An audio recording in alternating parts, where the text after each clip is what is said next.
Donc, bonjour à tous et à toutes. Je vous remercie d'être venus pour cette reprise de l'université permanente. Et je vous adresse avec toute l'équipe de l'université permanente nos meilleurs vœux pour cette nouvelle année. Donc pour cette reprise, nous avons le plaisir d'accueillir Colas Duflo, professeur à l'université Paris-Ouest Nanterre et auteur d'une habilitation à diriger des recherches sur Diderot et qui va justement nous parler du rapport entre Diderot et le matérialisme. Colas Duflo, à qui j'ai le plaisir de maintenant laisser la parole. Merci. Je suis très heureux de participer à cette université ouverte. Je crois que c'est toujours bien quand l'université sort de l'université, et c'est ce que nous faisons aujourd'hui. Je crois que c'est une bonne chose.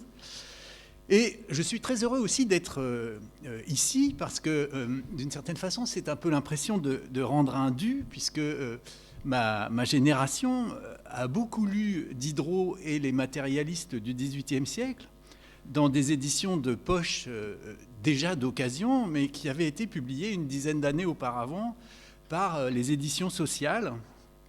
Et donc, d'une certaine façon, venir ici, chez les lointains héritiers des promoteurs des éditions sociales, faire à mon tour profiter de mes connaissances sur Diderot, c'est comme rendre une dette, et je suis content de le faire. Alors, ceci dit, si la connaissance de Diderot et des matérialistes français doit beaucoup aux communistes, il faut quand même éviter les ambiguïtés. Mais j'ai vu que le programme de cette année, qui prend les choses historiquement, l'aura déjà fait. Hein, le matérialisme dont il s'agit ici, chez Diderot, et ce dont nous allons parler aujourd'hui, mais en fait, on aurait pu dire la même chose de Hobbes ou de Spinoza, dont vous avez déjà parlé. Le matérialisme dont il s'agit ici, donc, n'est pas le matérialisme historique de Marx et Engels. C'est le matérialisme de Diderot, comme on va le voir. C'est d'abord une hypothèse métaphysique qui a des conséquences sur l'interprétation de la nature et sur la compréhension de l'homme. Et du coup, qui a aussi des conséquences sur ce qu'on peut appeler, de manière générale, la philosophie pratique. Et donc, c'est ce que je vous propose de voir aujourd'hui. Lorsque Florian Gully m'a contacté pour me proposer de participer, donc il m'a demandé un cours d'introduction au matérialisme de Diderot. Alors évidemment, c'est un thème très vaste, en 3/4 d'heure, 1 heure. On pourrait certainement en parler des heures et des heures. Mais, me semble-t-il, le mieux pour commencer est d'écouter les textes de Diderot lui-même. C'est pourquoi je vous ai préparé une petite anthologie que nous allons lire ensemble, d'une certaine façon, parce que un des intérêts et un des charmes de Diderot, c'est aussi sa manière propre de philosopher, c'est-à-dire sa manière propre d'écrire la philosophie, de mettre en scène les concepts, de donner à penser à son lecteur. Et c'est pour ça que nous allons nous appuyer aujourd'hui beaucoup sur des textes. Et donc voilà, j'ai amené quelques textes que je vous propose de lire et de commenter. Donc c'est pour ça qu'il faut prendre l'exemplier, parce qu'il est bon de les avoir sous les yeux. Alors, donc commençons.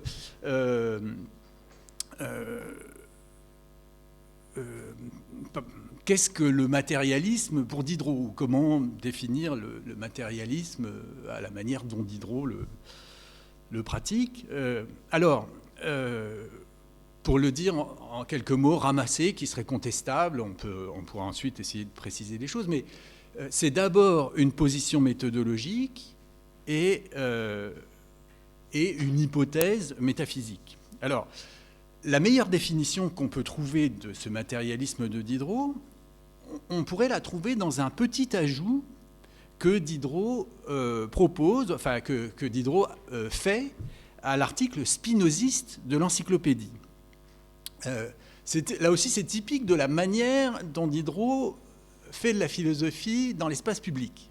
L'encyclopédie est un texte publié, à la différence de nombreux textes de Diderot qui resteront manuscrits. L'encyclopédie est un texte publié, donc qui est soumis à la censure, etc. Bon. Et donc, on écrit dans l'encyclopédie de façon oblique, cryptée. On écrit pour des gens qui savent qu'on écrit dans un espace de censure et donc qu'on ne dit pas tout, etc. Bon, bref.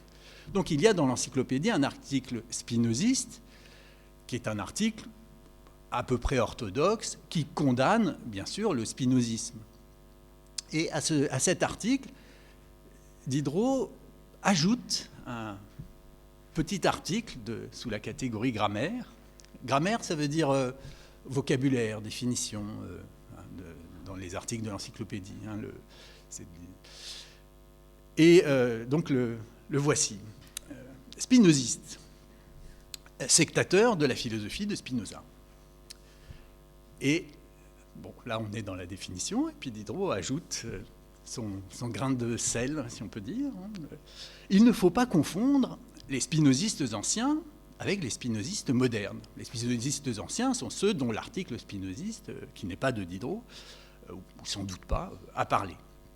Il ne faut pas confondre les spinozistes anciens avec les spinozistes modernes.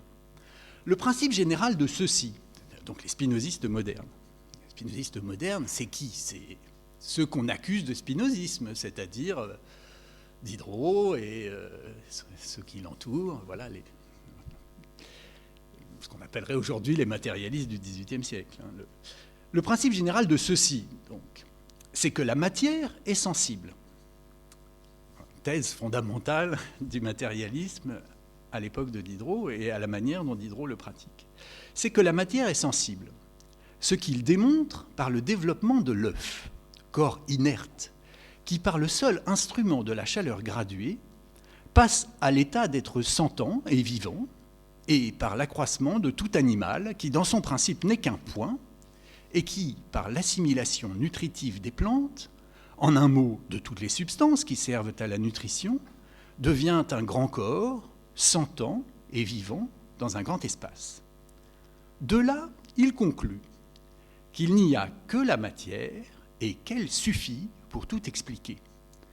Du reste, ils suivent l'ancien spinozisme dans toutes ses conséquences. Alors, ce qui définit, ce qui pourrait être une définition du matérialisme selon Diderot, c'est cette phrase, hein, « Il n'y a que la matière et elle suffit pour tout expliquer ». Parce que c'est ça, au fond, la décision matérialiste fondamentale qui fait qu'on peut parler de matérialisme. Hein, il n'y a que la matière, elle suffit pour tout expliquer. En d'autres termes, le matérialisme est d'abord un monisme. C'est-à-dire, être matérialiste, c'est affirmer qu'il n'y a qu'une seule substance, il n'y a que la matière, à l'exclusion de toute autre substance qu'on pourrait ajouter pour expliquer le monde. Alors je parlais tout à l'heure de matérialisme méthodologique, hein, c'est-à-dire faisons l'hypothèse qu'il n'y a pas d'autre substance, qu'il n'y a que la matière, et appliquons-la à toute chose pour expliquer, elle suffit pour tout expliquer, sans qu'on ait besoin de rajouter d'autres substances. Alors, à quoi ça s'oppose dans l'espace de pensée de l'âge classique dans lequel écrit Diderot? Ça s'oppose d'abord à le monisme, il n'y a qu'une seule substance, hein, ça s'oppose d'abord à un dualisme, hein, qui serait la position la plus répandue au moment où Diderot écrit.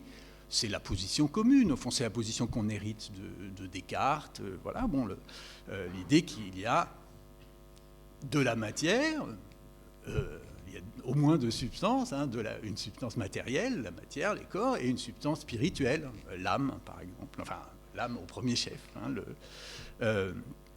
donc le matérialisme, il n'y a que la matière, elle suffit pour tout expliquer, s'oppose à une pensée qui dirait, pour expliquer les corps, le corps humain, la nature, etc., il faut de la matière, bien sûr, mais aussi de l'âme.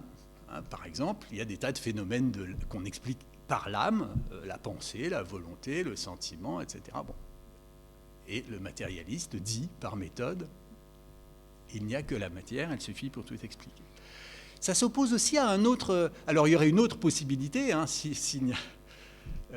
dans l'héritage post-cartésien, au fond, il y a substance matérielle, substance spirituelle, donc on pourrait dire il n'y a que le corps, il n'y a pas d'âme. On pourrait imaginer, ce serait un monisme matérialiste, on pourrait imaginer un autre monisme qui serait un monisme spiritualiste, qui consisterait à dire il n'y a pas de matière, il n'y a que du spirituel. Alors c'est comme ça qu'au XVIIIe siècle, c'est comme ça que Diderot comprend Berkeley. Ce qu'on appelle l'immatérialisme de Berkeley. Bon, mais je laisse de côté ce point, mais pour eux, Diderot dit que c'est une hypothèse intéressante, en fait, en soi difficilement réfutable, mais au fond, on n'y croit pas. Et puis, laissons cette idée qui... Voilà. Donc, si on admet qu'il y a de la matière, alors il n'y a que de la matière, etc. Voilà. Et elle suffit pour tout expliquer. Donc, ça veut dire, cette position, ça veut dire que donc, il n'y a pas d'âme. Il n'y a pas d'âme spirituelle en nous. Il n'y a que de la matière. Et dans la nature, ça veut dire il n'y a pas de Dieu. Ou pas de Dieu qui serait différent de la matière, ou qui serait autre chose que la nature elle-même. Bref, pas de Dieu créateur, pas de substance spirituelle. Alors, cette hypothèse matérialiste, il n'y a que la matière, elle doit suffire pour tout expliquer, cette hypothèse doit permettre donc d'expliquer le monde, sans Dieu donc, et nous-mêmes, sans âme, de la façon la plus économique possible. L'idée d'un matérialisme méthodologique, c'est de dire aussi il n'est pas nécessaire de multiplier des substances aussi mystérieuses en plus que Dieu ou l'âme, etc., puisque une seule suffit. Hein, on peut tout expliquer avec la matière, ou en tout cas, essayons, par principe. Il est plus économique d'utiliser une seule substance pour faire de l'anthropologie, de la philosophie de la nature que plusieurs. Il est plus efficace d'utiliser une seule substance, et il est aussi moins mystérieux, parce qu'évidemment, une fois qu'on aura dit il n'y a pas que de la matière, il y a de l'âme. Voilà, alors qu'est-ce que c'est? Alors quelles sont les relations du corps et de l'âme, etc. On rentre dans des tas de complications. Est-ce qu'il ne serait pas plus simple de dire par hypothèse non, il n'y a que du corps, il n'y a que de la matière, etc. Donc, décision méthodologique et métaphysique à la fois, hein, puisque c'est une méthode d'explication du monde, et en même temps, c'est une hypothèse sur le monde et sur nous-mêmes. Bon. Donc, expliquons les choses, le monde, nous-mêmes, à partir de l'hypothèse moniste, ce qui est une sorte de défi, c'est-à-dire, ça veut dire concrètement, partout où il y avait d'autres substances, partout où on attribuait quelque chose à l'âme, à Dieu, etc., enfin bon, bref, partout où on utilisait d'autres substances pour comprendre quelque chose, l'humain, la nature, etc., considérons qu'il n'y a que la matière. Et quelles sont les conséquences? Il ne suffit pas de le proclamer, il faut ensuite voir comment ça marche et si on peut faire quelque chose avec ça. Et, me semble-t-il, c'est d'abord cela, le matérialisme de Diderot, l'affirme. C'est en ça qu'il s'agit d'un matérialisme. Il n'y a que la matière, elle suffit pour tout expliquer. Alors, je reviens à l'œuf et au spinozisme tout à l'heure. Mais d'abord, j'aimerais revenir quelques années auparavant. Donc, le texte ce texte de l'encyclopédie, cet ajout à l'article spinoziste, il paraît en 1765, au moment où paraissent, vous savez, enfin pas, mais peu importe, que l'encyclopédie paraît jusqu'en 1757, et puis elle est interdite, et donc les encyclopédistes préparent les volumes suivants et attendent une sorte de fenêtre de tir où ce sera possible de publier toute la fin d'un coup. Et donc en 1765 paraissent tous les volumes de textes qui n'étaient pas encore publiés. Donc en 1757, on était arrivé jusqu'à la lettre G, et en 1765, il publie tout le reste. Voilà. Donc on ne sait pas bien de quand ces textes datent, mais en tout cas, celui-là est publié en 1765 avec donc, tout le reste après la lettre G. Donc revenons quelques années auparavant. en 1749 dans la lettre sur les aveugles. Alors, c'est un texte qui me semble important et qui, pour moi, a été important dans la compréhension de Diderot. C'est peut-être pour ça que je passe par là, mais le matérialisme, c'est d'abord une décision relativement à la nature. On parlera de l'âme et de l'homme tout à l'heure, mais c'est quand même, dans le cheminement propre de Diderot, il y a quand même un moment où Diderot affirme qu'au fond, il est plus simple de dire, ou plus vraisemblable de dire, qu'il n'y a pas de Dieu créateur de la nature qui serait autre chose que la nature. Donc le matérialisme chez Diderot est un athéisme. Je signale au passage que dans la sphère des positions possibles au XVIIIe siècle, pour nous, il va souvent de soi que le matérialisme est un athéisme. Au XVIIIe siècle, il existe des matérialistes qui ne sont pas athées. Et notamment en Angleterre, il y a des matérialistes un peu bizarres pour nous aujourd'hui, comme Priestley, qui défendent des positions qui ne sont pas athées à proprement parler. Donc, voilà. Mais je laisse de côté cet aspect. Pour Diderot, en tout cas, il s'agit bien d'un matérialisme athée. Ça ne fait aucun doute. Voilà. Donc, il se trouve qu'une des preuves favorites au XVIIIe siècle de l'existence de Dieu, c'est la finalité dans la nature. L'idée qu'il y a une nature, que cette nature est organisée, en plus elle est belle, et puis elle est organisée de façon finale. Les choses fonctionnent ensemble, l'eau sert à alimenter les plantes, ainsi de suite, et tout ça dans un tout finalisé. Et cette nature finalisée, cette nature bien organisée, cette nature qui répond à des lois, qui est harmonieuse, cette harmonie de la nature, qu'on peut voir dans le spectacle de la nature, c'est le titre d'un livre qui a eu beaucoup de succès au XVIIIe siècle, de l'abbé Pluche, qui prouve Dieu par le spectacle de la nature. Donc cette nature finalisée prouve l'existence d'un Dieu créateur. C'est la preuve par la finalité dans la nature, qui est sans doute la plus utilisée au XVIIIe siècle. Et en retour, l'idée d'un Dieu créateur est une idée qui garantit d'une certaine façon que la nature est bonne, qu'elle est faite pour nous, voilà, les deux choses s'articulent. Et donc,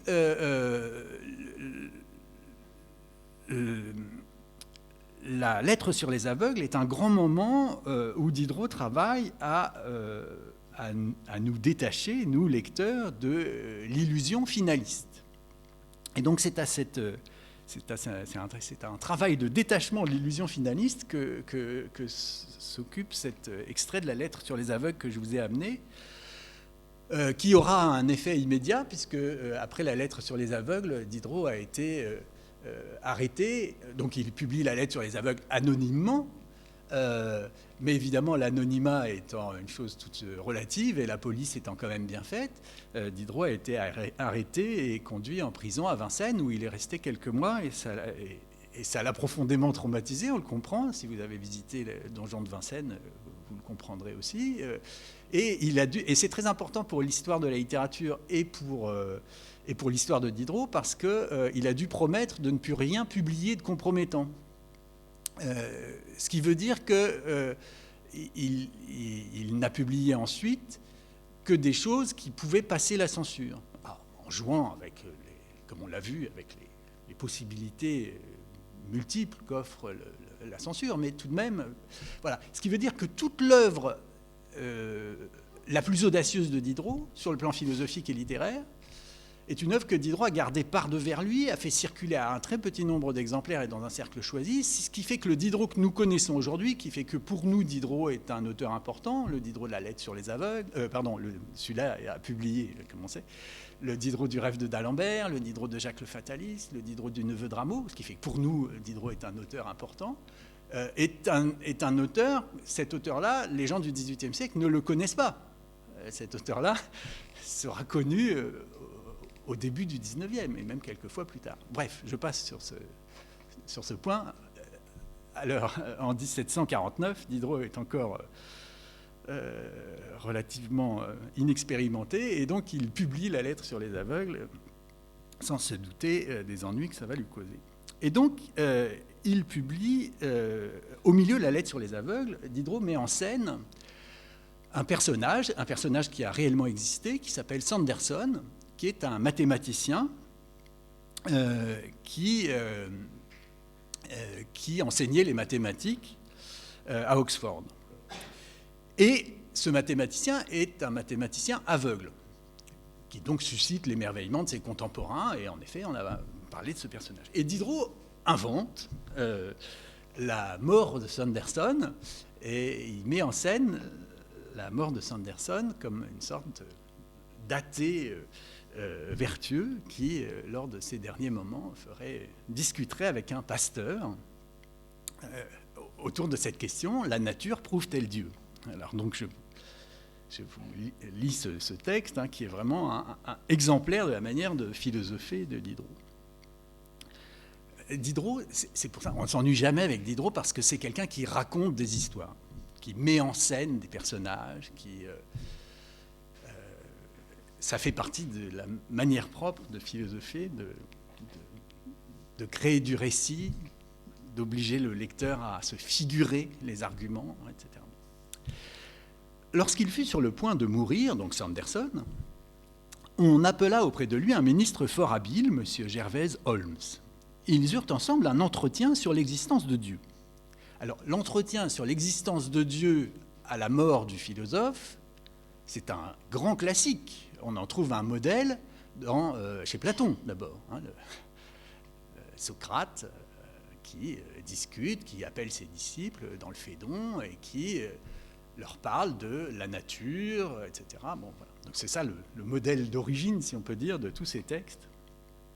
Le Phédon que Leibniz traduit.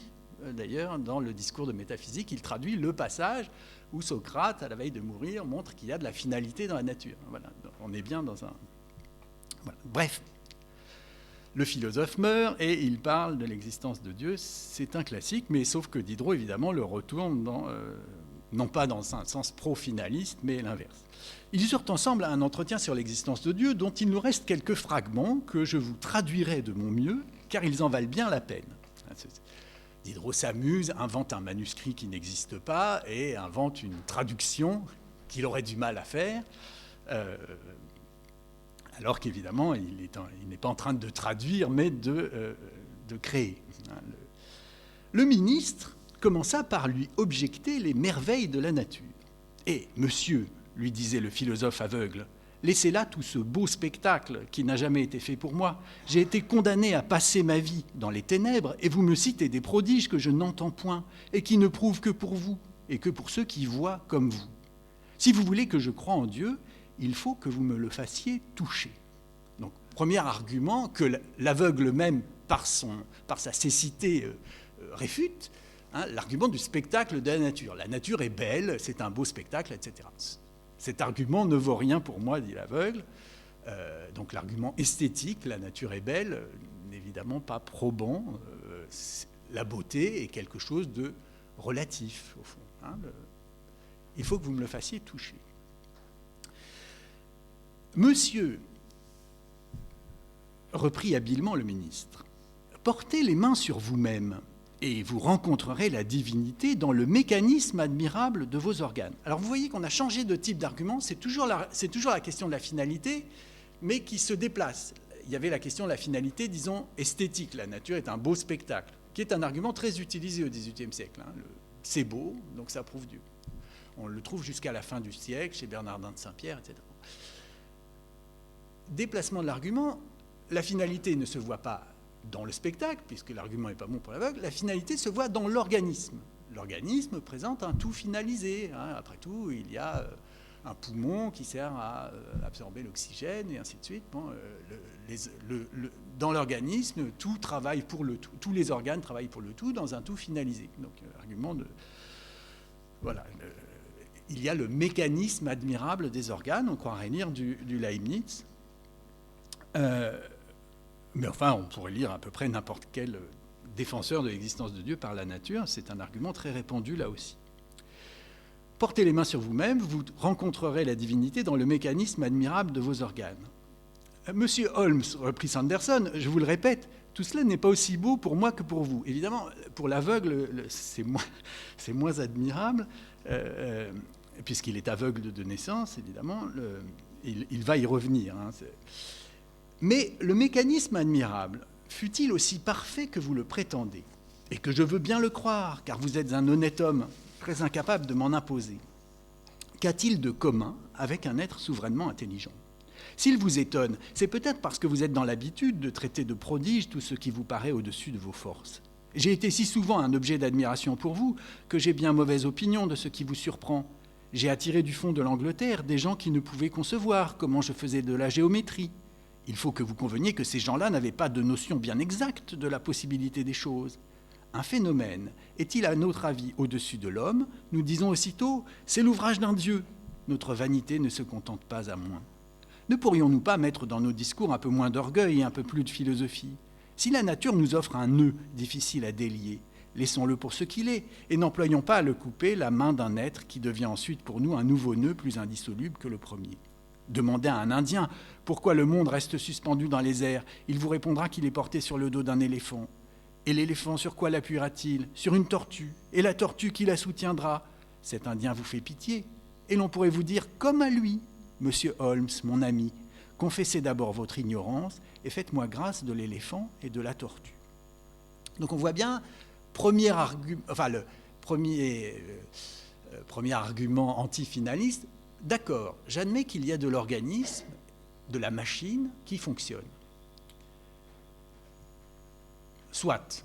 On verra qu'ensuite, en réalité, Sanderson n'accepte pas complètement cet argument. Mais admettons le mécanisme admirable.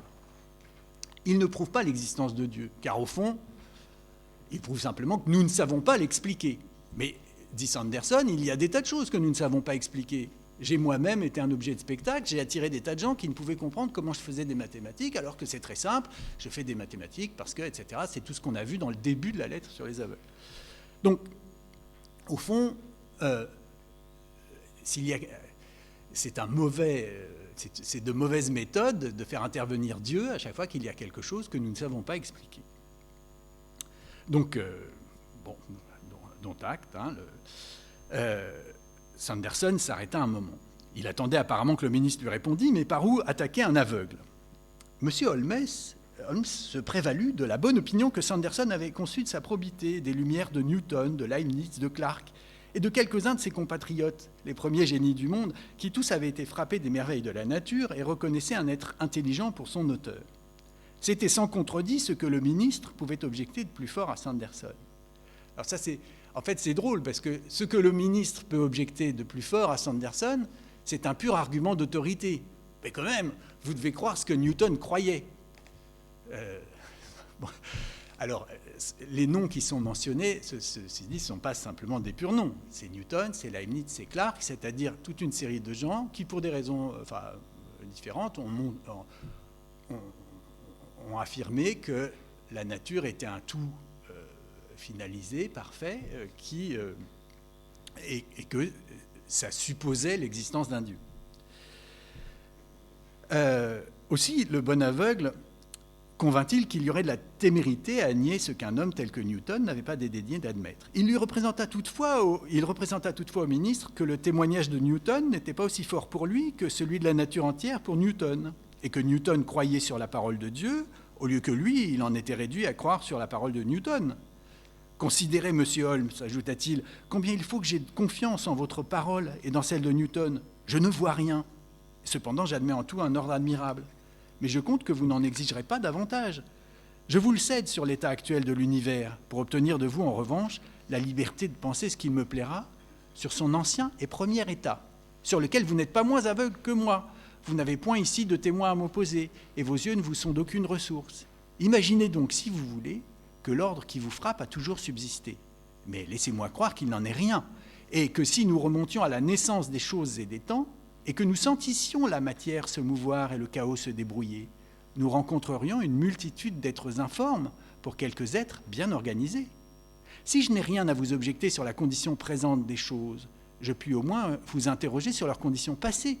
Je puis vous demander, par exemple, qui vous a dit à vous, à Leibniz, à Clarke, à Newton, que dans les premiers instants de la formation des animaux, les uns n'étaient pas sans tête et les autres sans pied. Je puis vous soutenir que ceux-ci n'avaient point d'estomac, que ceux-là point d'intestin, que tels à qui un estomac, un palais et des dents semblaient promettre de la durée ont cessé par quelques vices du cœur ou des poumons, que les monstres se sont anéantis successivement, que toutes les combinaisons vicieuses de la matière ont disparu et qu'il n'est resté que celle où le mécanisme n'impliquait aucune contradiction importante et qui pouvait subsister par elle-même ou se perpétuer. Alors, ici, l'argument, c'est soit j'admets qu'il y a un ordre actuel de ce monde, mais c'est un ordre actuel et ça ne dit rien de l'histoire du monde. Et on peut parfaitement admettre que le monde est le résultat d'un chaos qui s'est débrouillé par lui-même, hein, d'une certaine façon. Les mondes non viables ont disparu, les animaux non viables qui n'avaient pas d'estomac ou d'intestin ont disparu et sont restés les espèces viables. Hein, et finalement, cet ordre actuel, en admettant qu'il y a un ordre actuel, nous pouvons l'expliquer aussi bien par le hasard que par un créateur. Alors ici, il y a un héritage du matérialisme antique évident. Hein, Lucrèce décrit la nature comme un processus hasardeux, d'une certaine façon. Hein. C'est le choc des atomes qui a formé des mondes. Les mondes stables ont subsisté et les mondes non stables ont disparu, mais même les mondes stables ne sont pas éternellement stables. Hein, et on va le retrouver chez Diderot. Donc le monde est... Soit il y a un ordre actuel, mais ça ne prouve pas sa nécessité. Il est fondamentalement contingent. C'est le résultat du hasard. Appliquons au passage cette thèse à l'homme. Cela supposé, si le premier homme eût eu le larynx fermé, eût manqué d'aliments convenables, eût péché par les parties de la génération, n'eût point rencontré sa compagne, ou se fût répandu dans une autre espèce, Monsieur Holmes, que devenait le genre humain ? Il eût été enveloppé dans la dépuration générale de l'univers. Et cet être orgueilleux, qui s'appelle homme, dissous et dispersé entre les molécules de la matière, serait resté peut-être pour toujours au nombre des possibles. Ça n'ajoute rien à l'argument, mais ça applique simplement la contingence à un élément essentiel de la nature, évidemment, qui est l'homme. L'homme lui-même est un être contingent, le résultat d'un hasard. Hein. Imaginons le premier homme sans capacité de se reproduire, eh bien, c'en était fini de l'humanité. Et deuxième étage, jusqu'ici, Sanderson a fait mine d'admettre qu'il y a de l'ordre, un ordre admirable. Mais évidemment, en réalité, c'est ce qu'il refuse. Hein. S'il n'y avait jamais eu d'êtres informes, vous ne manqueriez pas de prétendre qu'il n'y en aura jamais et que je me jette dans des hypothèses chimériques. Mais l'ordre n'est pas si parfait, continua Sanderson, qu'il ne paraisse encore de temps en temps des productions monstrueuses. Puis, se tournant en face du ministre, il ajouta « Voyez-moi bien, monsieur Holmes, je n'ai point Dieu. Qu'avions-nous fait à Dieu, vous et moi, l'un pour avoir cet organe, l'autre pour en être privé ?» Sanderson avait l'air si vrai et si pénétré en prononçant ces mots que le ministre et le reste de l'Assemblée ne purent s'empêcher de partager sa douleur et se mirent à pleurer amèrement sur lui. Bon, c'est typique de la sensibilité. On imagine un tableau de Greuze qui représente cette scène admirable, au fond, ce que Sanderson refuse, c'est l'hypothèse même d'un ordre admirable de l'univers. Au fond, il y a un état transitoire et le fait qu'il y ait des tas de défauts dans l'état actuel, le fait qu'il y ait des aveugles-nés, par exemple, ce qu'aucune providence ne peut justifier, et sans cynisme en tout cas, le fait qu'il y ait des aveugles-nés n'a pas de sens. C'est simplement une preuve de la contingence. Je vous passe la suite du texte parce que après ça va prendre un peu trop de temps. Hein, voilà. Et Sanderson, après ça, se lance dans une description de la naissance de l'univers comme le résultat d'un processus hasardeux, hein, du choc des atomes qui est typique d'un héritage du matérialisme antique. Le monde n'est pas le résultat d'une finalité providentielle, c'est le résultat du hasard. Il est lui-même fondamentalement contingent. L'homme lui-même est contingent en ce monde, etc. Alors, c'est tout à fait décisif, évidemment, que ça s'applique aussi à l'homme. L'homme n'est pas le résultat d'une providence qui aurait finalisé la nature pour le mettre au centre. L'homme est un hasard, d'une certaine façon. Il aurait pu ne pas exister. Il n'y a pas de finalité dans la nature, et l'homme n'est pas le point culminant de cette finalité dans la nature. Et donc, c'est l'existence actuelle des défauts de la nature, les monstres, prouve qu'il n'y a pas un Dieu tout-puissant et providentiel à l'œuvre. Alors, il faudrait aussi commenter la scène, c'est-à-dire c'est typique de la manière de philosopher de Diderot, qui consiste à, plutôt que d'asséner des arguments, les présenter au lecteur, faire imaginer au lecteur, faire penser, figurer. Transportez-vous au-delà de ce monde, voyez les atomes se débrouiller, etc. Ça, et tout ça dans un dialogue, on est typiquement dans du Diderot. L'insistance sur la relativité des points de vue aussi, ça c'est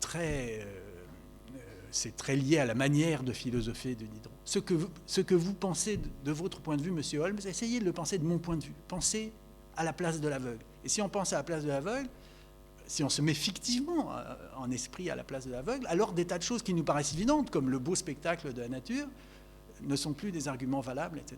Toujours penser par détour, penser en se mettant à la place de l'autre, penser la relativité des points de vue, etc. Le monde est peut-être beau pour moi, mais le tas de fumier est beau du point de vue du verre qui est dedans, etc. Bon, et qu'est-ce que ça prouve ? Ça prouve qu'on s'accommode au monde dans lequel nous sommes. Voilà. Donc la nature, c'est de la matière dans laquelle il n'y a pas de Dieu organisateur ou providentiel. Ce qui nous amène à une deuxième position matérialiste importante, qui est que s'il n'y a que de la matière, s'il n'y a que de la nature, et que cette nature est purement matérielle, alors il n'y a aussi que le corps, pour passer à l'homme, à l'anthropologie. Ce qui veut dire qu'en l'homme, comme dans tout animal, et vous avez vu tout à l'heure dans le traitement que Diderot fait de l'homme, d'abord il parle des animaux, enfin, ils auraient bien pu ne pas exister, tous ceux qui sont nés sans poumons ont disparu. Bon. Mais l'homme, c'est pareil, s'il était né sans les parties de la génération, ou s'il s'était répandu dans une autre espèce, argument un peu bizarre, si le premier homme s'était répandu dans une autre espèce, qu'en serait-il de l'humanité ? Voilà, etc. Bref, l'homme est comme tous les animaux, il appartient à l'ensemble des animaux, il n'y a pas de statut spécifique, etc. Bon. Il n'y a que de la nature, que du corps, que de la matière. Ce qui veut dire que tous les phénomènes qu'on attribue à l'âme, et c'est le deuxième thème important du matérialisme diderotien, tous les phénomènes qu'on attribue à l'âme, la sensibilité, l'intelligence, la volonté, la vie même, tous ces phénomènes doivent pouvoir se dire dans des termes purement matériels. Et c'est ici qu'on retrouve l'œuf dont nous parlions tout à l'heure, dans un texte décisif, un extrait du Rêve de d'Alembert, alors j'invite, si vous voulez en savoir plus sur le matérialisme de Diderot, lisez le Rêve de d'Alembert, qui est vraiment l'expression la plus remarquable de son matérialisme. Et en plus, c'est un texte à la fois philosophique et littéraire absolument génial. Mais bon, bref, à l'intérieur de ce texte, il y a un dialogue et le personnage qui est le personnage qui dit ici la parole matérialiste, retrouve cet argument de l'œuf. Voyez-vous cet œuf ? C'est avec cela qu'on renverse toutes les écoles de théologie et tous les temples de la terre. Qu'est-ce que cet œuf ? Une masse insensible avant que le germe y soit introduit. Et après que le germe y est introduit, qu'est-ce encore ? Une masse insensible, car ce germe n'est lui-même qu'un fluide, inerte et grossier. Il n'y a que de la matière. Comment cette masse passera-t-elle à une autre organisation, à la sensibilité, à la vie ? Par la chaleur. Qui produira la chaleur ? Le mouvement. Quels seront les effets successifs du mouvement ? Au lieu de me répondre, asseyez-vous et suivons-les de l'œil de moment en moment. C'est typique de la manière de philosopher de Diderot. Plutôt que d'argumenter donné à imaginer. D'abord, c'est un point qui oscille, un filet qui s'étend et qui se colore, de la chair qui se forme, un bec, des bouts d'ailes, des yeux, des pattes qui paraissent, une matière jaunâtre qui se dévide et produit des intestins. C'est un animal. Cet animal se meut, s'agite, crie. J'entends ces cris à travers la coque. Il se couvre de duvet, il voit. La pesanteur de sa tête qui oscille porte sans cesse son bec contre la paroi intérieure de sa prison. La voilà brisée. Il en sort, il marche, il vole, il s'irrite, il fuit, il approche, il se plaint, il souffre, il aime, il désire, il jouit. Il a toutes vos affections, toutes vos actions, il les fait. Prétendrez-vous avec Descartes que c'est une pure machine imitative ? Mais les petits-enfants se moqueront de vous. Et les philosophes vous répliqueront que si c'est là une machine, vous en êtes une autre. Si vous avouez qu'entre l'animal et vous, il n'y a de différence que dans l'organisation, vous montrerez du sens et de la raison. Vous serez de bonne foi. Mais on en conclura contre vous qu'avec une matière inerte, disposée d'une certaine manière, imprégnée d'une autre matière inerte, de la chaleur et du mouvement, on obtient de la sensibilité, de la vie, de la mémoire, de la conscience, des passions, de la pensée. Il ne vous reste qu'un de ces deux parties à prendre. C'est d'imaginer dans la masse inerte de l'œuf un élément caché qui attendait le développement pour manifester sa présence, ou de supposer que cet élément s'est insinué à travers la coque dans un instant déterminé du développement, et etc. Suivent toute une série de difficultés qui sont des difficultés sur l'âme. Est-ce que vous allez croire qu'il y avait une âme préexistante qui attendait quelque part depuis toujours de se développer, ou bien qu'elle est tombée dans l'œuf à un moment donné du développement, il y avait de la matière, puis bing, à un moment donné, alors quand arrive l'âme, bon, de toute façon, vous allez tomber dans des difficultés impossibles. Écoutez-vous et vous aurez pitié de vous-même. Vous sentirez que pour ne pas admettre une supposition simple qui explique tout, la sensibilité, propriété générale de la matière, ou produit l'organisation, vous renoncez au sens commun, et vous vous précipitez dans un abîme de mystère, de contradictions et d'absurdité. Alors, ce texte, c'est évidemment un grand texte sur la continuité. C'est l'idée fondamentale du matérialisme diderotien qu'il y a continuité, continuité de la matière à la sensibilité. Voyez-vous l'œuf ? C'est de la matière inerte. Et ça devient à la fin de la sensibilité. Continuité donc de la matière à la sensibilité et continuité de la sensibilité à la pensée.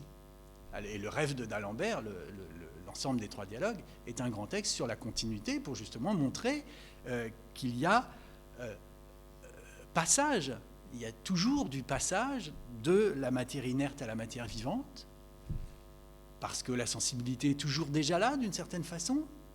Elle attend les conditions, un peu comme la force. C'est une comparaison, une analogie que Diderot fait avec la force vive et la force morte.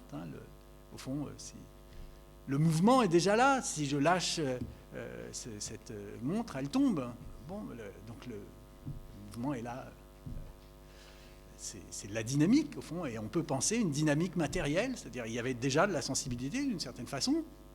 Elle attendait des conditions pour se développer. Voilà. Bon, donc, passage de la matière inerte à la matière vivante, et passage, c'est-à-dire à l'animal, et passage de l'animal à l'homme. Au fond, qu'y a-t-il comme différence entre l'animal et l'homme ?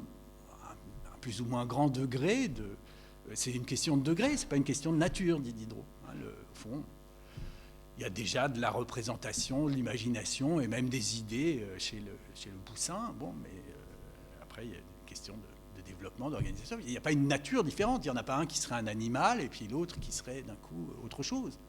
Il y a une forme de continuité. Donc, voilà. Il faut penser la continuité et Diderot s'attache à faire voir cette continuité. L'exemple de l'œuf sert à ça.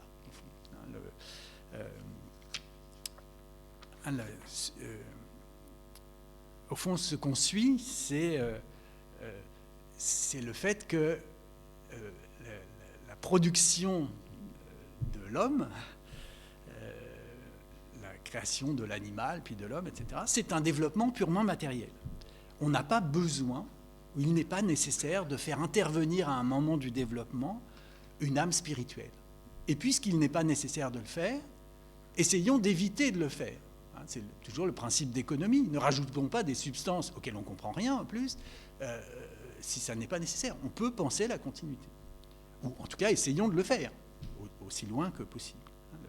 Et donc Diderot va s'attacher à montrer que tous les phénomènes de l'âme, enfin les phénomènes qu'on attribuait à l'âme, au fond, on peut les comprendre matériellement. La voilà brisée, il sort, il marche, il vole, il s'irrite, il fuit, etc. Bon, la mémoire suppose de la matière organisée d'une certaine façon. Le cerveau, bon, on voit bien, si on supprime le cerveau, il n'y a plus de mémoire, bon, etc. Bon, et pour avoir des volontés, il faut de la mémoire, etc. Bon, bref, on peut montrer qu'il y a une fois, et Diderot s'y attache dans le rêve de d'Alembert, à montrer qu'on est obligé de penser la continuité. Donc, au fond, là où le dualisme posait au post-cartésien toute une série de problèmes qui, au XVIIIe siècle, semblent...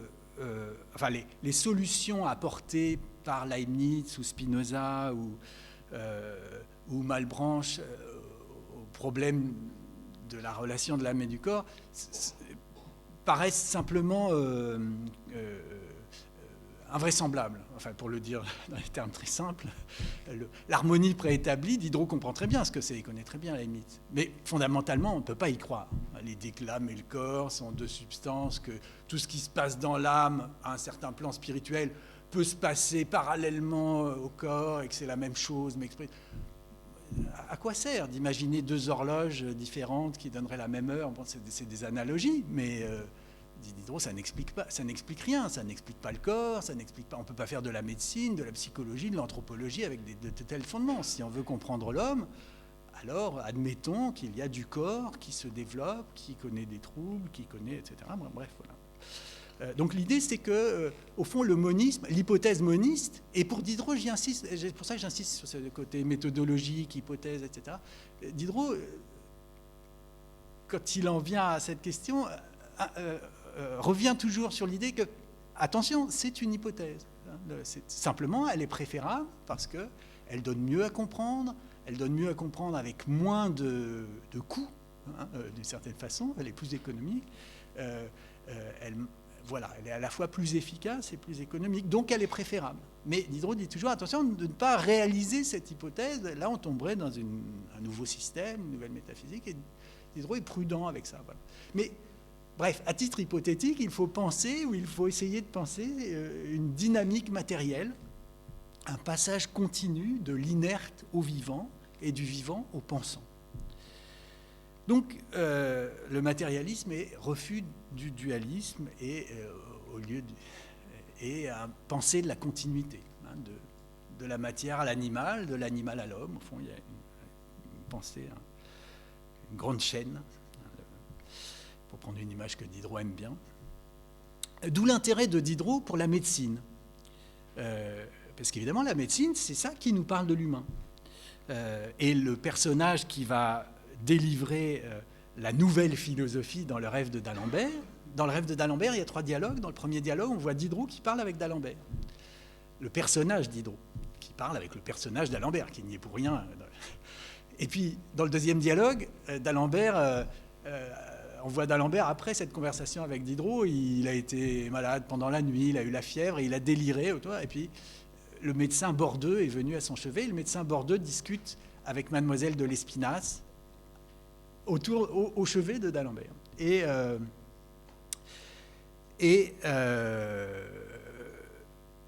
donc, c'est le médecin Bordeu qui, au fond, délivre la nouvelle philosophie fondée sur l'expérience médicale. C'est important de penser que celui qui délivre l'anthropologie matérialiste dans la philosophie de Diderot, c'est un personnage de médecin.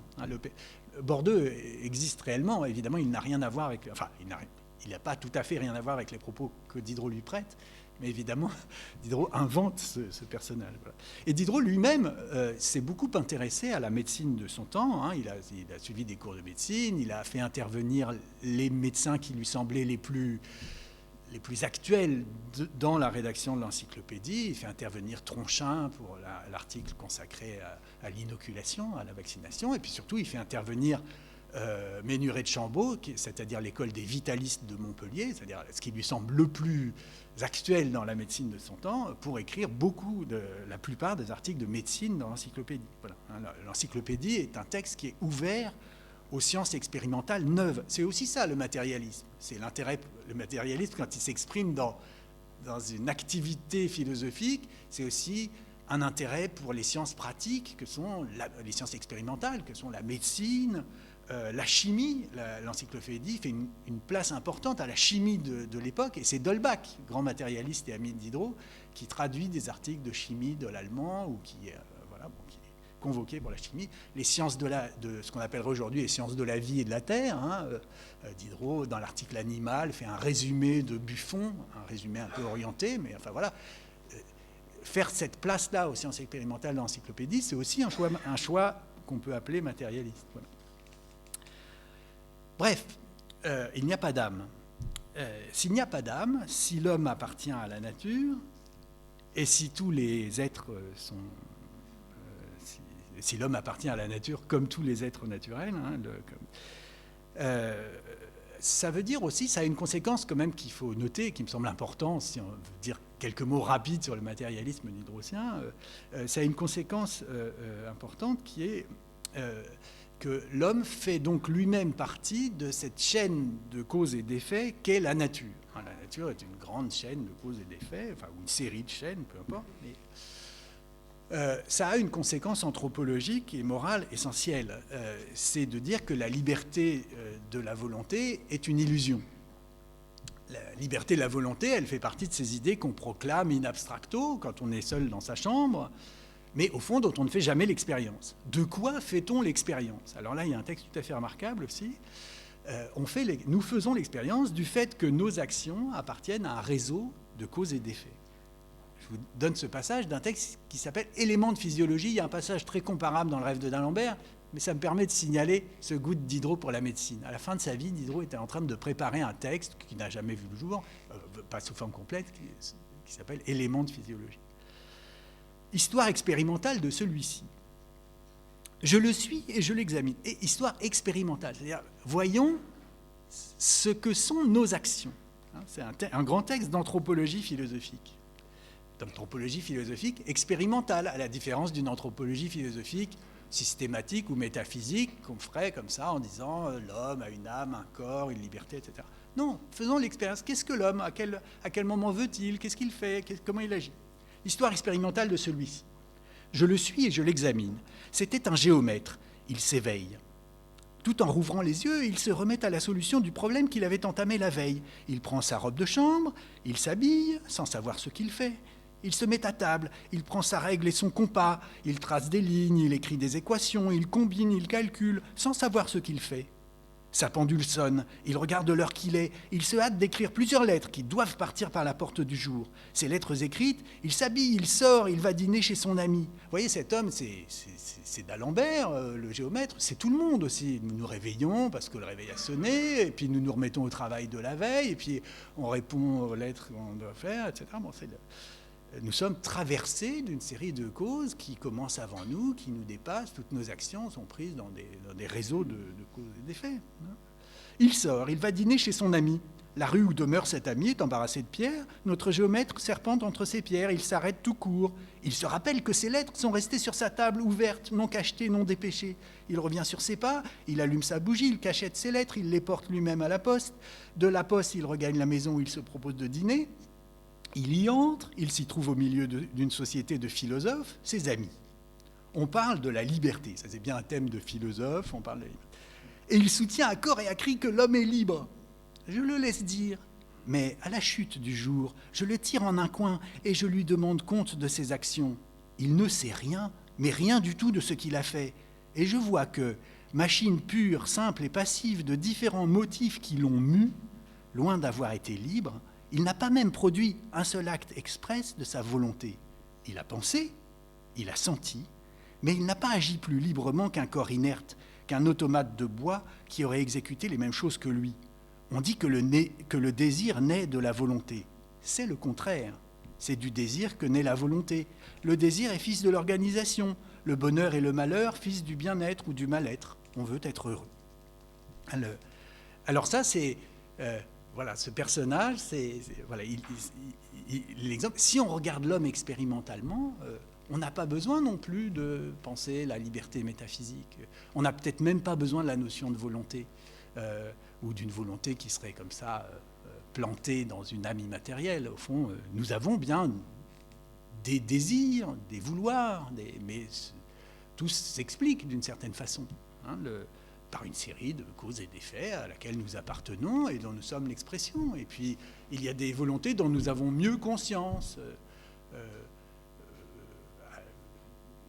c'est-à-dire des séries de causes et d'effets qui s'expriment de façon plus consciente en nous. Bon, j'aimerais bien boire un verre d'eau. Bon, mais d'une certaine façon, ce vouloir-là n'est pas plus libre que toute une série d'actions que nous faisons dans la vie de façon courante. Alors ça, c'est ce qu'on appelle fatalisme au XVIIIe siècle, qui n'a rien à voir avec le sens psychologique qu'on donne aujourd'hui à être fataliste. Hein. Être fataliste, comme dans Jacques le Fataliste, c'est penser que la liberté de la volonté est une illusion métaphysique. Hein, c'est aussi ce qu'on appelle, c'est le sens du spinozisme. Vous vous souvenez de la définition de tout à l'heure? Les spinozistes modernes concluent qu'il n'y a que de la matière et qu'elle suffit pour tout expliquer. Du reste, ils suivent l'ancien spinozisme dans toutes ses conséquences. C'est ça le reste. Hein. C'est un élément décisif du reste, c'est-à-dire penser que l'homme est pris dans une série de causes et d'effets, est pris dans cette... et donc, voilà, il n'y a pas de liberté métaphysique, c'est ça le fatalisme. Alors, il y aura un dernier texte à citer qui serait la lettre à Landois, un texte fameux où Diderot explique que le mot liberté est un mot vide de sens, hein, mais je vous passe la lecture de ce texte car nous n'avons plus le temps. Au fond, hein, il s'agit de se libérer de l'héritage augustinien. Hein.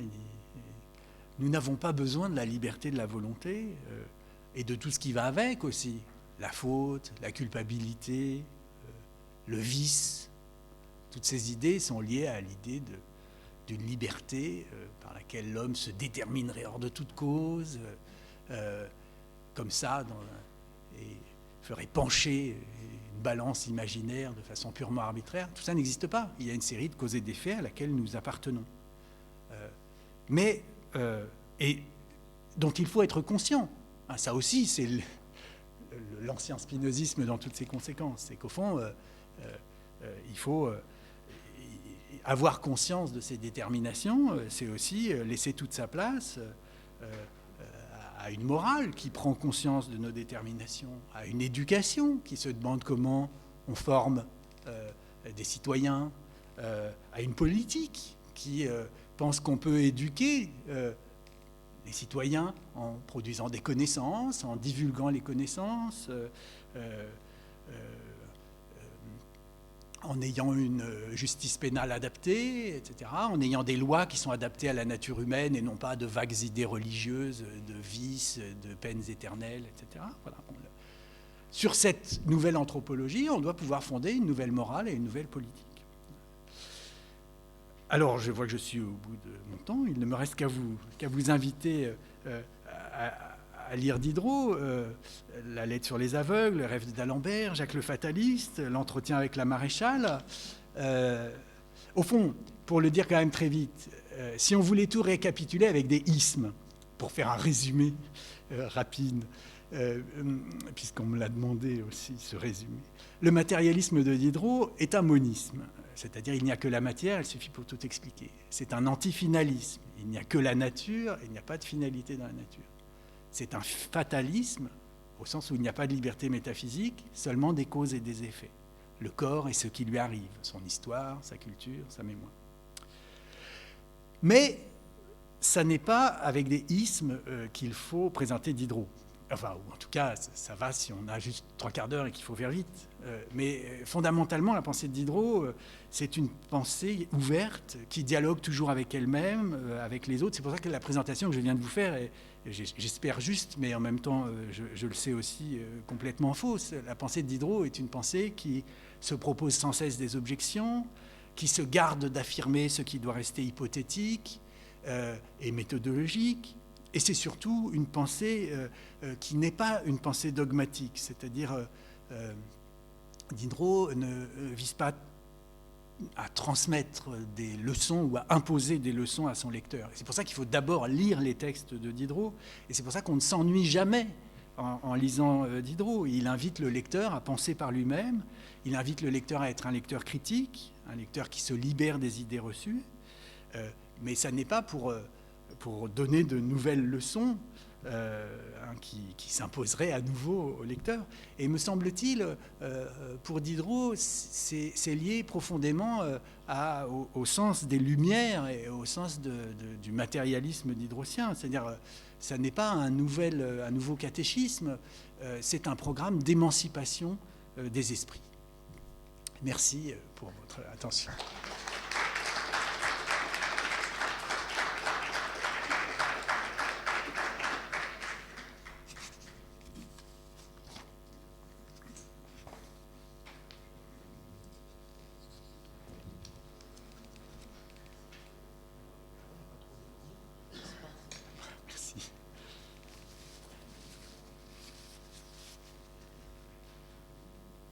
Merci beaucoup pour cette conférence. S'il y a des questions, n'hésitez pas. Le micro est à vous.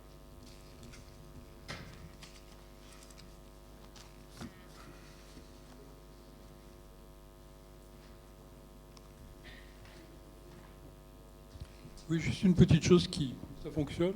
Oui, oui. Une petite chose qui m'étonne, c'est pourquoi il parle tout de suite de ce spinozisme moderne dont j'ai jamais entendu parler. Moi, je connais que Spinoza.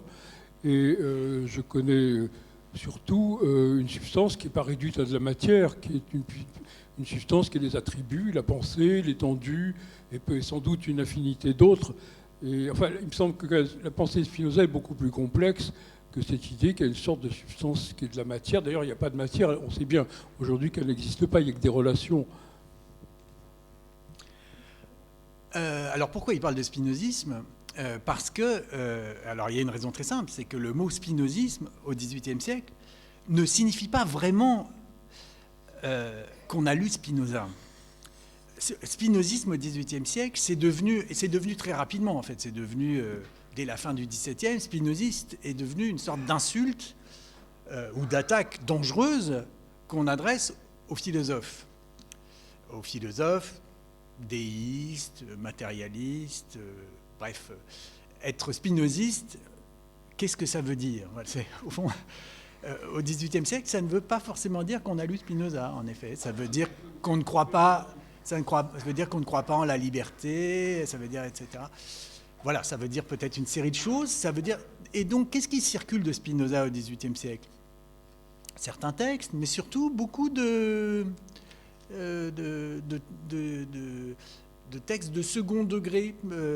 On retrouve des images, la pierre qui roule et qui a conscience d'elle-même, la girouette qui aurait conscience d'elle-même et qui indiquerait le sens du vent, etc. Ça, c'est des images qui circulent, qu'on va trouver chez Bayle, et puis de Bayle chez Diderot, et puis chez... Voilà. Ça ne veut pas dire qu'ils ont vraiment lu le texte même de Spinoza, et c'est pas le...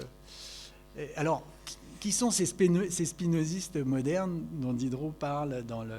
C'est ceux qu'on accuse de spinozisme. C'est-à-dire, Diderot n'invente pas le fait qu'il est spinoziste. En un sens, il ne l'affirme pas non plus, il ne dit rien. Il dit il y a des gens qu'on accuse de spinozisme. Enfin, il ne le dit pas, il dit simplement. Mais il répond à une question du lecteur. Au fond, imaginez le lecteur de l'encyclopédie qui, en 1765, lit l'article spinoziste. Donc, il lit un propos sur Spinoza, philosophe qui date déjà il y a un siècle. Et c'est un article, donc un texte. Il lit l'article Spinozisme, qui est un article qui d'ailleurs réfute Spinoza, mais qui est un article d'histoire de la philosophie, contre Spinoza évidemment, mais d'abord d'histoire de la philosophie. Et le lecteur qui vient lire cet article va se dire, mais et alors ces spinozistes dont on me parle, qui sont dans le débat public, puisqu'on a accusé Montesquieu d'être spinoziste, on a accusé, bien sûr, Diderot d'être spinoziste, etc. Qui sont-ils, ces spinozistes? Donc Diderot ajoute, ce petit ajout, spinoziste moderne, qui sait, voilà, d'une certaine façon, ça répond à une question implicite du lecteur. Ces gens qu'on accuse de spinozisme, qui sont-ils? Alors, en un sens, si j'interprète un article qui ne dit rien, d'une certaine façon, mais Diderot dit, voilà, ces gens-là qu'on accuse de spinozisme, soit, mais c'est plutôt des matérialistes, puisque, vous voyez, ils ne disent qu'il n'y a, voilà, il n'y a que de la matière, voilà. Et du reste, pour ce qui est de la liberté, ils suivent l'ancien spinozisme dans ses conséquences. Voilà, ça ne veut pas dire qu'ils sont fidèles à Spinoza. C'est plutôt, voilà, qui sont ces gens qu'on accuse de spinozisme. Enfin, c'est comme ça que je l'interpréterai. Il y a un usage du mot spinozisme au XVIIIe siècle qui est très, et même des métaphores spinozistes, enfin, il y a une forme de spinozisme imaginaire, si vous voulez, à la fois comme ennemi, comme voilà, l'exemple type étant, si on veut faire du mal à Montesquieu, lorsque Montesquieu fait paraître l'Esprit des lois, on prend le début de l'Esprit des lois, le livre 1, et on dit, voilà, ça, c'est du spinozisme.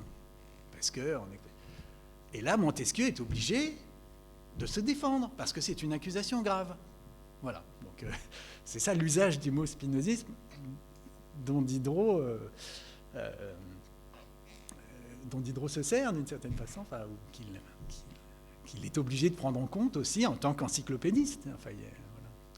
C'est comme ça que j'explique Mais en effet, il y a quelque chose d'un peu surprenant pour ceux qui, dans leur jeunesse, ont suivi les cours d'Alexandre Matron. Mais alors pourquoi on parle de spinozisme ici? Ça n'a rien à voir avec le Spinoza que je connais moi, parce que j'ai appris l'éthique en lisant l'éthique sérieusement avec des historiens de la philosophie. Mais là, il ne s'agit pas de l'éthique, au fond.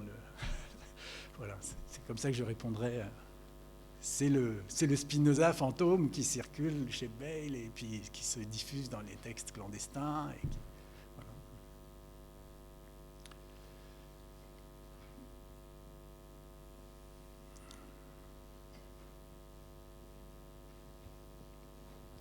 Oui, bonsoir. J'aurais voulu que vous nous parliez de Jacques le Fataliste, parce que quand je l'ai lu, j'étais peut-être un peu jeune, j'avais 14 ans, j'ai pas bien compris, en fait.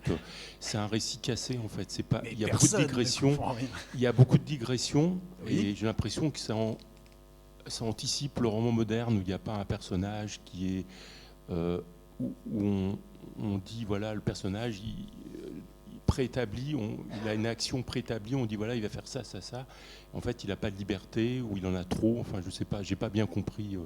Il y a beaucoup de digressions dans Jacques le Fataliste. Je voudrais que vous nous en parliez un peu, quoi, si c'est possible. Oui, alors là, ce serait un autre, ça nécessiterait un autre coup, probablement. Mais Jacques le Fataliste, ça fait partie de ces textes qui sont aussi je pense, une conséquence du fait que Diderot ne peut pas publier. Et donc, écrit des textes qui restent sous forme manuscrite. Et du coup, il n'écrit pas pour un lecteur de romans de son temps, puisqu'il écrit pour lui-même, il écrit pour ses amis aussi. Hein. Ce n'est pas non plus un solitaire qui travaillerait tout seul en s'adressant à la postérité. Ça n'aurait pas beaucoup de sens. Mais voilà, il écrit. Donc il écrit dans une très très grande liberté. Et d'une certaine façon, ça le libère de l'horizon d'attente immédiat de son temps. Le fait d'écrire comme ça, il ne sait pas bien pour qui. Mais voilà. Alors, ceci dit, cette liberté, elle est aussi imprégnée de choses qu'il a lues lui-même. Ça ne sort pas de nulle part. Ce texte qui joue avec son lecteur, qui s'amuse à détromper. Enfin, ah, cher lecteur, là, vous attendez qu'on vous raconte ça. Ben non, c'est pas ça qui s'est passé, etc. Ça, c'est des choses qu'on trouve chez Sterne, notamment, qui est un des grands modèles de Jacques le Fataliste. L'anecdote initiale vient de Sterne. Le Tristram Shandy de Sterne est une sorte d'ovni dans la littérature du XVIIIe siècle, mais qui a été lu avec un retentissement énorme. C'est-à-dire, et Diderot a bien lu ça, ça l'a bien intéressé, parce que justement, Alors pourquoi vous avez eu du mal à le lire à 14 ans? Et c'est parfaitement normal, et on a même et vous aurez même du mal à le lire maintenant, et tout le monde a du mal à le lire maintenant, d'une certaine façon. Parce que c'est un texte qui s'amuse à déjouer les attentes du lecteur constamment. C'est un texte qui invite à... au fond, il ne vient pas donner une leçon sur la liberté ou l'absence de liberté, c'est pas le problème. Il invite à créer un lecteur qui se pose des questions, il invite à créer un lecteur conscient, il invite et c'est aussi un texte, ce qui est tout à fait fascinant, je trouve, enfin, qui est typique de Diderot et qui fait que c'est très plaisant de lire Diderot, c'est que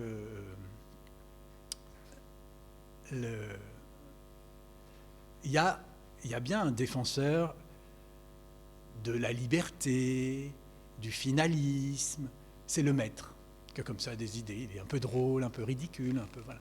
Et puis il y a un philosophe spinoziste, il s'appelle lui-même, il se revendique comme spinoziste, c'est Jacques. Bon, et alors la philosophie de Jacques a bien des avantages, notamment elle console. Hein, c'est une philosophie, Jacques se révise son bréviaire spinoziste, un peu raccourci, un peu à la hache, hein, et à la fin, ça va mieux.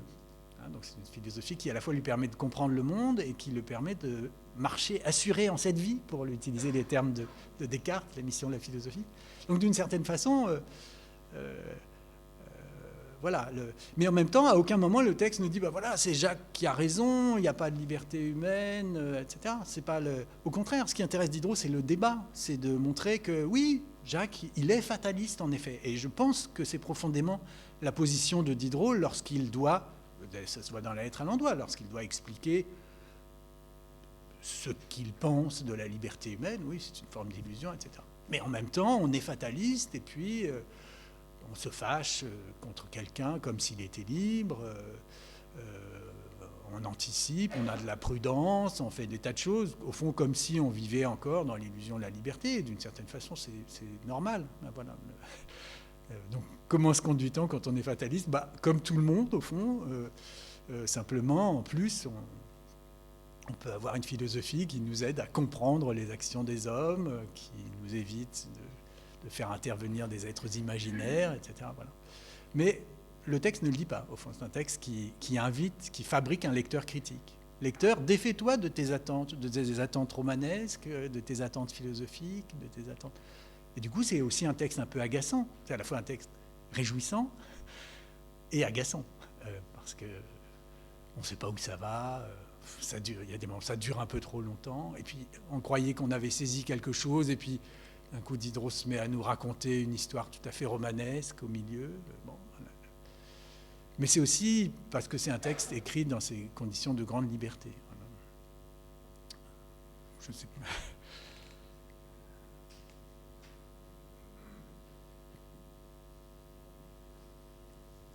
Est-ce que vous pouvez nous parler d'une expérience, enfin, autant que je sache, j'ai lu ça quelque part, je crois que Diderot a connu certaines expériences scientifiques qui ont été faites à l'époque sur les naissances spontanées, justement ce qui n'a été compris qu'un siècle plus tard par Pasteur. Hein. Mais je crois qu'il y a cette relation qu'il a eue avec une expérience qui montrait que les naissances, comment dire, comme les souris qui naîtraient, enfin c'est ce qu'on croyait à l'époque. Hein. Donc il y a eu une expérience qui a été importante pour lui, c'était par un scientifique italien, je crois. Oui, c'est Spallanzani. Alors, je ne suis pas spécialiste des sciences du vivant, donc j'espère ne pas raconter trop de bêtises, mais il y a toute une discussion qui a été très bien résumée. Il y a un livre magnifique, ancien déjà, de Jacques Roger sur les sciences de la vie, à l'âge classique, qui couvre la période qui va justement du XVIIe siècle jusqu'à Diderot. C'est très compliqué de comprendre au fond ce qui se passe, comment arrive la vie, etc. Et Diderot fait partie de ceux qui pensent que justement ce qui intéresse Diderot, c'est la continuité, comme vous l'avez compris. Et donc, il se trouve que ce monsieur Spallanzani, qui fait des expériences au microscope, a observé que si on mettait du bouillon de mouton et puis un peu au chaud, et qu'on attendait un peu, au bout d'un moment apparaissaient des germes. Voilà, donc il y a une forme d'apparition spontanée de la vie. Donc, ça va bien pour les gens qui essaient de penser la continuité de la matière au vivant, parce que ça prouve, c'est une forme de continuité. Donc, ils voient une forme de génération spontanée qui leur permettent d'interpréter en termes modernes des choses qu'on trouve déjà chez Lucrèce, de façon plus rustique. Mais Lucrèce dit, voilà, quand il y a de la boue, au bout d'un moment apparaissent aussi des vers, voilà. Et donc on retrouve ça, mais de façon plus scientifique, à la lumière du microscope, etc. Après, les expériences de Spallanzani, d'emblée, il y a des gens qui n'y croient pas, il y a des gens qui les refont, qui disent non, ça ne marche pas, si vraiment on avait bien bouché le tube, ça ne se serait pas produit comme ça. Voltaire, Voltaire pense qu'il y a un Dieu, ça fait quand même une différence. Et Voltaire n'est pas matérialiste, au fond. C'est compliqué, mais en tout cas, Voltaire ne croit pas à cette histoire, et il ne pense pas du tout à la naissance des vermisseaux, et c'est cet Italien qui, malgré lui, d'ailleurs, Spallanzani n'y est pour rien, mais a été récupéré par les penseurs matérialistes qui ont dit « Ah, c'est la preuve qu'il y a de la spontanéité, qu'on passe continuellement de la matière à la vie. » Voilà. Bon, il se trouve que ça ne marche pas comme ça. Si on veut penser la continuité de la matière au vivant, on ne peut pas s'appuyer sur cette expérience. Dans la sphère scientifique du moment, il était tout aussi légitime de le faire que de ne pas le faire. C'était très difficile de savoir si c'était scientifiquement valable ou pas. Voilà. Mais c'est pour ça d'ailleurs que c'est un moment à la fois très compliqué et passionnant des débats sur le vivant. C'est-à-dire les gens travaillent avec des idées métaphysiques qui leur servent à interpréter les expériences, qui elles-mêmes sont des expériences un peu douteuses. Donc on voit l'expérience avec les lunettes qu'on a souvent. Hein, donc, et même de la même expérience, comme on sait, on peut tirer des conséquences un peu différentes. Voilà, donc ça participe de l'intérêt de Diderot pour la médecine et pour tout ce qui, dans la médecine, irait dans le sens de cette continuité de la matière à la vie, de la matière à la sensibilité, de la matière au mouvement. Voilà. L'idée, c'est qu'il faut arrêter de penser à la matière comme quelque chose d'inerte qui attendrait qu'un Dieu mette tout ça en mouvement. Et donc, tous les arguments vont être bons. Alors, certains sont bons, en effet, certains nous semblent aujourd'hui légitimes, d'autres sont aujourd'hui périmés. Mais en tout cas, il est clair que cette préoccupation de la continuité a beaucoup contribué à l'intérêt de Diderot pour les sciences de la vie de son temps. Nous avons une question via Internet.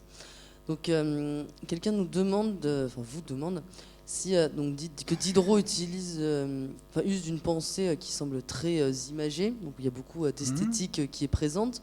Donc, il se demande si, au fond, il dit que malgré tout, il y a une volonté aussi de développer la science pour lutter contre la servitude et les superstitions, tout en laissant une grande place de ce fait au hasard. Et donc la question qui est posée, c'est est-ce que c'est un matérialisme particulier de ce fait, et est-ce que c'est cela qu'il fait considérer comme un aventurier? Alors, qu'est-ce qui est particulier?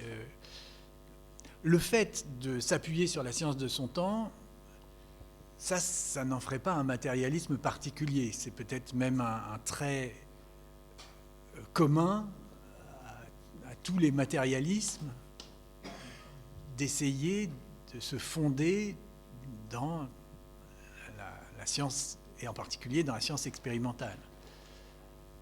Alors, ce qui est particulier, d'ailleurs, c'est que ça donne des effets, comme on l'a vu, dans l'encyclopédie, dans l'investissement de Diderot dans la divulgation et la publicité de la science de son temps. Ça, en effet, il y a un travail particulier de Diderot, un travail des Lumières, c'est de donner à connaître cette science, de la répandre, de la mettre en termes intelligibles, etc. Bon, ça, c'est particulier à Diderot, si on veut, ou à la place de Diderot comme penseur des Lumières, Diderot encyclopédiste, etc. Mais en soi, le fait d'essayer d'appuyer le matérialisme, qui est une philosophie, sur les résultats de la science de son temps, ça, j'ai l'impression que tous les matérialistes le font d'une façon ou d'une autre, ou tentent de le faire. C'est bien le sens d'être matérialiste, probablement. En revanche, le fait de penser par image, ça, en effet, il y a une manière propre il y a une manière propre de Diderot de philosopher qui est aussi ce génie qu'il a pour produire des images qui donnent à penser. Imaginons un aveugle. Mettons-nous à la place de l'aveugle. Qu'est-ce que ça change? Imaginons des gens qui auraient des idées morales tout à fait différentes. Alors ça tombe bien, M. Bougainville revient de Tahiti et on nous rapporte des choses tout à fait étonnantes sur Tahiti. Bon, ces gens-là ne sont pas chrétiens, donc n'ont pas été éduqués dans les préjugés chrétiens, donc ils ont des idées morales, en particulier sur la morale sexuelle, sur les rapports entre les hommes et les femmes, tout à fait différents. Bon, mettons-nous à leur place, c'est-à-dire, et regardons-nous nous-mêmes avec leurs yeux.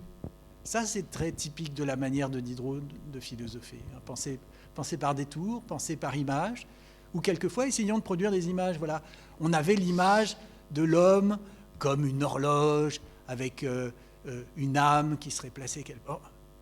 Voilà une image dualiste. L'homme. Mais essayons de penser une autre image, essayons de penser un clavecin, et puis un clavecin qui aurait lui-même, qui sentirait lui-même ce qui se passe en lui, le clavecin sensible. Voilà. Et est-ce qu'avec cette image, on pense mieux? C'est pas sûr, mais en tout cas, on pense différemment, ou on arrive à penser autre chose, à penser qu'on peut avoir plusieurs idées à la fois, qu'elles résonnent entre elles, etc. Bon, à penser ce que c'est que la conscience. Voilà. Bon, donc c'est Diderot, et ça c'est vrai qu'il y a une spécificité de la manière de philosopher de Diderot dans le fait de produire des histoires qui donnent à penser, produire des images qui donnent à penser, mettre son lecteur en position de... C'est le côté déstabilisant des textes de Diderot aussi. Sortir le lecteur, justement, grâce à des images, grâce à des procédés, des idées qu'il a déjà, et l'obliger à regarder les idées qu'il a déjà d'un œil extérieur.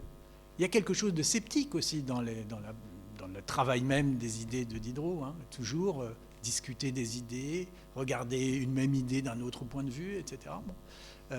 Ça, c'est très diderotien, en effet. Le dialogue, les images, la narration, la déstabilisation du lecteur pour fabriquer un lecteur critique. Oui, ça, je dirais que c'est assez diderotien. Oui, moi, je découvre une chose qui m'interroge et en même temps qui me fait sourire. C'est quand, en gros, il démontre qu'il n'y a pas de volonté, il n'y a pas de liberté. Et notamment parce que, par exemple, on est mu par le désir. Et évidemment, ça me fait penser automatiquement à Freud, la psychanalyse, qui a approfondi ce sujet. Je m'arrête là-dessus. En revanche, j'aimerais bien que vous développiez quelque chose à ce propos, parce que vous indiquez que pour lutter contre ces croyances, ces illusions, le débat, c'est de dire qu'il n'y a pas de finalité dans ce monde, dans l'univers. Or, les idéologues actuels de droite, qui ont accès aux grands médias, ils développent assez souvent, quand ils n'ont pas d'argument, je trouve, le fait que, en gros, les marxistes, les matérialistes, eh bien, développent une finalité. Alors que Marx ne parle pas de finalité, il parle des conditions de possibilité, d'advenir, etc. Voilà, je n'en dis pas plus, mais j'aimerais bien que vous développiez là-dessus, si vous voulez bien. Oui. Alors, entendons-nous, il s'agit de la nature. hein, il n'y a pas de finalité dans la nature pour Diderot. Ça, et c'est important comme position. Il écrit dans un moment où le providentialisme est une pensée dominante. Hein, donc, il n'y a pas de finalité dans la nature. Tirons-en les conséquences. Hein, voilà. En revanche, à ma connaissance, Diderot ne dit rien d'une possible philosophie de l'histoire. C'est pas chez lui qu'il faudrait aller la chercher. Je pense qu'il y a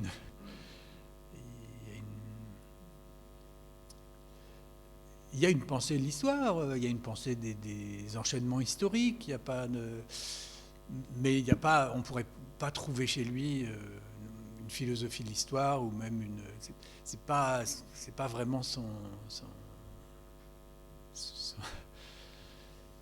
domaine.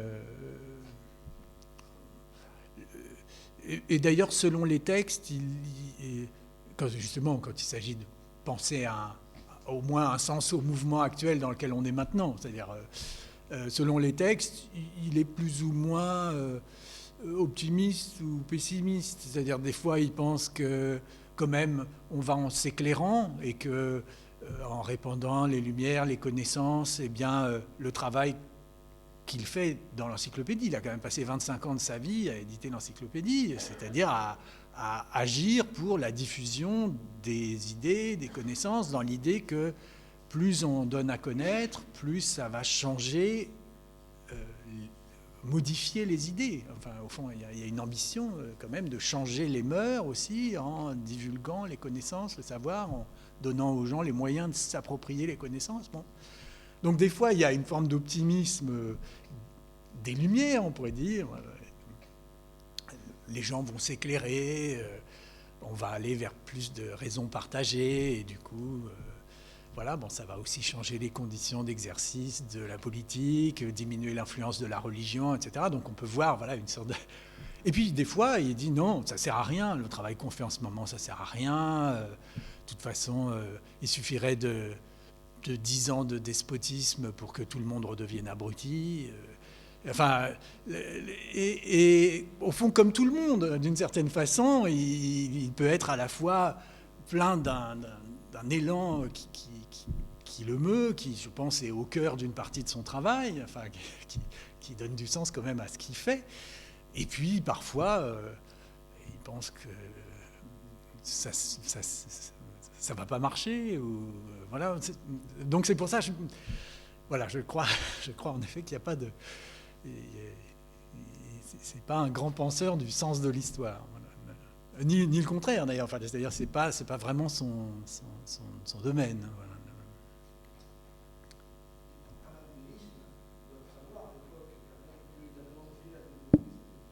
Ah oui, bien sûr. Non, mais alors ça, c'est quelque chose qu'il faut quand même dire et répéter. Ce sont des gens qui... Et alors, il faut d'autant plus le dire et le répéter, pas seulement pour Diderot, hein, mais pour un certain nombre de ses contemporains. C'est des gens qui ont une écriture très joyeuse. Ils font des blagues. Quand on lit les textes, on n'est pas dans la dramatisation, on est plutôt dans l'ironie, l'humour. Vous voyez le personnage de Sanderson, il fait à la fois pleurer son public, mais en même temps, il y a de l'ironie dans la position. Ce spectacle est quand même mieux pour vous que pour moi, etc. Bon. On s'amuse. Ce géomètre qui lui sert d'exemple. Voilà. Donc c'est des gens qui s'amusent avec les idées, mais en même temps, donc ils ne surjouent pas la position du héros, mais il mène de fait une vie dangereuse.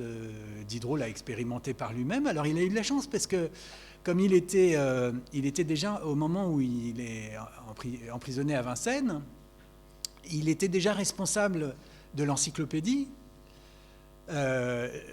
Donc il était déjà en quelque sorte le directeur éditorial de l'entreprise. Il avait à recruter les gens, à traduire les articles de l'anglais, à faire des tas de choses. Donc les libraires comptaient beaucoup sur lui, les libraires qui avaient investi déjà beaucoup d'argent dans l'entreprise.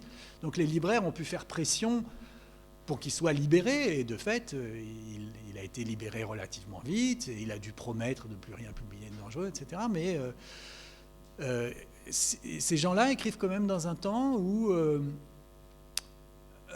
soit on est très prudent, comme Diderot l'a été le reste de son existence, soit on accepte l'exil. Diderot aurait pu aussi, mais il n'avait pas du tout envie. Diderot est vraiment un Parisien qui veut rester à Paris, autant que possible. L'autre position, c'est de faire comme Voltaire, de partir, ou la métrie. Alors chez Voltaire, ça tient à la fois de la contrainte et du choix. La métrie, c'est déjà beaucoup plus de la contrainte pure et simple. Rousseau doit aussi s'exiler à un moment donné. Enfin, beaucoup de gens payent de l'exil ou de la prison. C'est le type de position que Diderot défend. Ou alors travaille dans une clandestinité très soigneusement gardée, comme d'Holbach, mais c'était un jeu assez dangereux. Voilà, donc, c'est ce qui est très beau d'ailleurs. Ces gens s'amusent, ces gens ne surjouent pas l'héroïsme de oh, moi je suis athée et je m'en vante. Pas du tout, mais de fait, ils font ça dans des situations où ils prennent vraiment des risques. Voilà.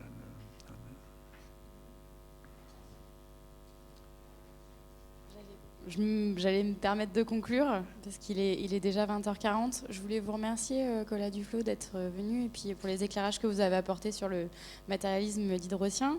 Et puis, je me permettais, au nom de l'Université permanente, de tous vous remercier, parce que la campagne de souscription que nous avons menée, alors elle n'est pas terminée, mais pour l'instant, eh bien, ça se passe très bien, et ça se passe tellement bien qu'on va très certainement pouvoir s'offrir le matériel de son que nous souhaitions. Donc, Bravo. À l'avenir, a priori, le son sera bien meilleur, ce qui, à mon avis, ne fera que ravir les gens.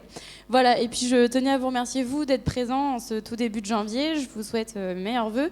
Et puis aussi les personnes qui nous ont suivis via le live. Je passe la parole à Léonore pour une toute dernière intervention, et puis je vous souhaite une bonne soirée.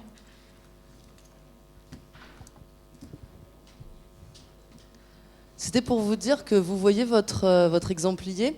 À la fin, si jamais vous souhaitez approfondir la question du XVIIIe siècle, du combat des Lumières en général, il y a des cours en ligne disponibles, gratuits, et il y a un certain nombre, vous voyez, de vidéos.